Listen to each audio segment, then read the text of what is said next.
Ngayong linggo ay inuumpisahan natin ang bagong liturgical year ng simbahan sa pamamagitan ng pagsisimula ng panahon ng Adbyento. Sa unang linggo ng Adbyento, tayo ay inaanyayahan ng simbahan sa panahon ng paghahanda, pagbabantay, at panibagong pag-asa. Hindi lamang ito paghahanda para sa Pasko, kundi paghahanda rin para sa muling pagdating ni Kristo. Kaya napakaganda ng ating ebanghelyo ngayon dahil diretsahan tayong binibigyan ni Jesus ng babala. Hindi para matakot tayo, kundi para magising ang ating puso. Sinabi ni Jesus na ang kanyang pagdating ay maging gaya noong panahon ni Noe. Ang mga tao noon ay abala sa kanilang pang-araw-araw na buhay.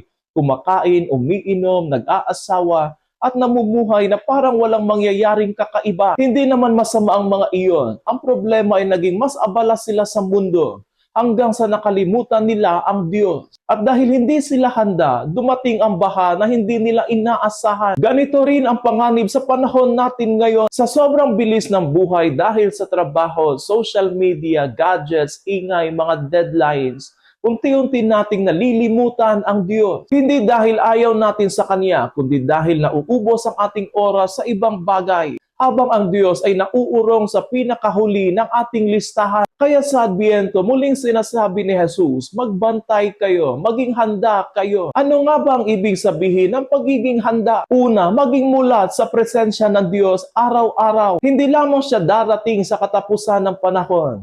Dumarating siya araw-araw sa mga mahihirap, sa ating mga kapwa, sa mga ginagawa nating kabutihan at iba pa. Ang Adbyento ay pagbubukas ng ating puso dahil ang Diyos ay dumarating palagi sa paraang hindi natin inaasahan. Pangalawa, iwanan ang mga bagay na pumapatay sa ating ugnayan sa Diyos. Ang pagiging handa ay hindi tungkol sa mga malalaki at ekstraordinaryong mga bagay. Madalas ito ay simpleng desisyon na iwanan ang kasalanan, putulin ang masamang gawain, ayusin ang relasyong napabayaan, o maglaan ng oras sa panalangin. Panghuli, manalangin at maging mapagmatya. Ang taong nagdadasal ay hindi bigla ang natatalo ng tukso. Ang taong nagpupuyat kasama si Kristo ay hindi nababalot ng dilim. Kaya sinabi ni Jesus, kung alam ng may-ari ng bahay kung anong oras darating ang magnanakaw, siya ay magpupuya. Hindi natin alam ang araw o oras, kaya ang ating buhay ay dapat nakatuon sa patuloy na pagmamatiyag at panalangin. Ito ang diwa ng Adbyento, hindi ang sapilitang paghahanda,